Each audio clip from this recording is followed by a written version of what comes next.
काशी में प्रताप मुकुट नाम का राजा राज्य करता था। उसके वज्रमुकुट नाम का एक बेटा था। एक दिन राजकुमार दीवान के लड़के को साथ लेकर शिकार खेलने जंगल गया। घूमते घूमते उन्हें तालाब मिला। उसके पानी में कमल खिले थे और हंस किलोल कर रहे थे। किनारों पर घने पेड़ थे जिन पर पक्षी चहचहा रहे थे। दोनों मित्र वहां रुक गए और तालाब के पानी में हाथ मुंह धोकर ऊपर महादेव के मंदिर पर गए। घोड़ों को उन्होंने मंदिर के बाहर बांध दिया और जब वे मंदिर में दर्शन करके बाहर आए तो देखा कि तालाब के किनारे राजकुमारी अपनी सहेलियों के साथ स्नान करने आई है। दीवान का लड़का तो वही एक पेड़ के नीचे बैठ गया, पर राजकुमार से न रहा गया। वो आगे बढ़ गया। राजकुमार ने उसकी ओर देखा तो वो उस पर मोहित हो गया। राजकुमारी भी उसकी तरफ देखती रही। फिर उसने जोड़े में से कमल का फूल निकाला, कान से लगाया, दांत से कुतरा, पैर के नीचे दबाया और फिर छाती से लगाकर अपनी सखियों के साथ चली गई। उसके जाने पर राजकुमार निराश हो अपने मित्र के पास आया और सब हाल सुनाकर बोला, मैं इस राजकुमारी के बिना नहीं रह सकता, पर मुझे न तो उसका नाम मालूम है न ठिकाना। वो कैसे मिलेगी? दीवान के लड़के ने कहा, राजकुमार आप इतना घबराए नहीं, वो सब कुछ बता गई है। राजकुमार ने पूछा, कैसे? वो बोला, उसने कमल का फूल सिर से उतार कर कानों से लगाया तो उसने बताया कि मैं कर्नाटक की रहने वाली हूं। दांत से कुतरा तो उसका मतलब था कि मैं दंतबाट राजा की बेटी हूं। पांव से दबाने का अर्थ था कि मेरा नाम पद्मावती है और छाती से लगाकर उसने बताया कि तुम मेरे दिल में बस गए हो। इतना सुनते ही राजकुमार खुशी से फूल उठा। बोला, अब मुझे कर्नाटक देश में ले चलो। दोनों मित्र वहां से चल दिए। घूमते फिरते सैर करते दोनों कई दिन बाद वहां पहुंचे। राजा के महल के पास गए तो एक बुढ़िया अपने द्वार पर बैठी चरखा काटती मिली। उसके पास जाकर दोनों घोड़ों से उतर पड़े और बोले, माई, हम सौदागर हैं, हमारा सामान पीछे आ रहा है, हमें रहने को थोड़ी जगह दे दो। उनकी शक्ल सूरत देखकर और बात सुनकर बुढ़िया के मन में ममता उमड़ आई। बोली, बेटा तुम्हारा घर है, जब तक जी में आए रहो।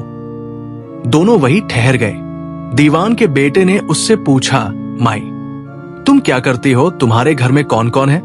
तुम्हारी गुजर कैसे होती है? बुढ़िया ने जवाब दिया, बेटा मेरा एक बेटा है जो राजा की चाकरी में है। मैं राजा की बेटी पहमावती की दाई थी, बूढ़ी हो जाने से अब घर में रहती हूँ। राजा खाने पीने को दे देता है, दिन में एक बार राजकुमारी को देखने महल में जाती हूँ। राजकुमार ने बुढ़िया को कुछ धन दिया और कहा, माई कल तुम वहां जाओ तो राजकुमारी से कह देना कि जेठ सुदी पंचमी को तुम्हें तालाब पर जो राजकुमार मिला था वो आ गया है। अगले दिन जब बुढ़िया राजमहल गई तो उसने राजकुमार का संदेशा उसे दे दिया। सुनते ही राजकुमारी ने गुस्सा होकर हाथों में चंदन लगाकर उसके गाल पर तमाचा मारा और कहा, मेरे घर से निकल जा।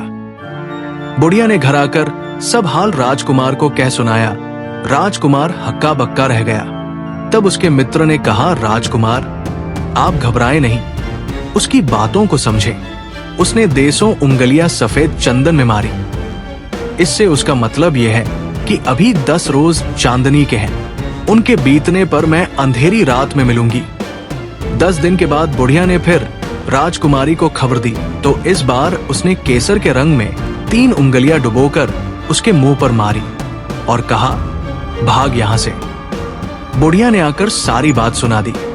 राजकुमार शोक से व्याकुल हो गया। दीवान के लड़के ने समझाया, इसमें हैरान होने की क्या बात है?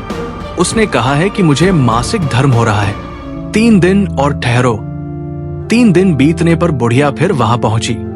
इस बार राजकुमारी ने उसे फटकार कर पश्चिम की खिड़की से बाहर निकाल दिया। उसने आकर राजकुमार को बता दिया। सुनकर दीवान का लड़का बोला, मित्र उसने आज रात को तुम्हें उस खिड़की की राह बुलाया है। मारे खुशी के राजकुमार उछल पड़ा। समय आने पर उसने बुढ़िया की पोशाक पहनी, इत्र लगाया, हथियार बांधे। 2 पहर रात बीतने पर वो महल में जा पहुंचा और खिड़की में से होकर अंदर पहुंच गया। राजकुमारी वहां तैयार खड़ी थी। वो उसे भीतर ले गई। अंदर के हाल देखकर राजकुमार की आंखें खुल गई। एक से एक बढ़कर चीजें थी। रात भर राजकुमार राजकुमारी के साथ रहा। जैसे ही दिन निकलने को आया कि राजकुमारी ने राजकुमार को छिपा दिया और रात होने पर फिर बाहर निकाल लिया। इस तरह कई दिन बीत गए। अचानक एक दिन राजकुमार को अपने मित्र की याद आई। उसे चिंता हुई कि पता नहीं उसका क्या हुआ होगा। उदास देखकर राजकुमारी ने कारण पूछा तो उसने बता दिया। बोला, वो मेरा बड़ा प्यारा दोस्त है, बड़ा चतुर है। उसकी होशियारी ही से तो तुम मुझे मिल पाई हो। राजकुमारी ने कहा, मैं उसके लिए बढ़िया बढ़िया भोजन बनवाती हूं। तुम उसे खिलाकर तसल्ली देकर लौट आना। खाना साथ में लेकर राजकुमार अपने मित्र के पास पहुंचा। वे महीने भर से मिले नहीं थे। राजकुमार ने मिलने पर सारा हाल सुनाकर कहा कि राजकुमारी को मैंने तुम्हारी चतुराई की सारी बातें बता दी हैं। तभी तो उसने ये भोजन बनाकर भेजा है। दीवान का लड़का सोच में पड़ गया। उसने कहा, ये तुमने अच्छा नहीं किया। राजकुमारी समझ गई कि जब तक मैं हूं वो तुम्हें अपने बस में नहीं रख सकती, इसलिए उसने इस खाने में जहर मिलाकर भेजा है। ये कहकर दीवान के लड़के ने थाली में से एक लड्डू उठाकर कुत्ते के आगे डाल दिया। खाते ही कुत्ता मर गया। राजकुमार को बड़ा बुरा लगा। उसने कहा, ऐसी स्त्री से भगवान बचाए, मैं अब उसके पास नहीं जाऊंगा। दीवान का बेटा बोला, नहीं, अब ऐसा उपाय करना चाहिए जिससे हम उसे घर ले चले। आज रात को तुम वहां जाओ। जब राजकुमारी सो जाए तो उसकी बाई जांग पर त्रिशूल का निशान बनाकर उसके गहने लेकर चले आना। राजकुमार ने ऐसा ही किया। उसके आने पर दीवान का बेटा उसे साथ ले योगी का भेष बना, मरघट में जा बैठा और राजकुमार से कहा कि तुम ये गहने लेकर बाजार में बेच आओ। कोई पकड़े तो कह देना कि मेरे गुरु के पास चलो और उसे यहां ले आना।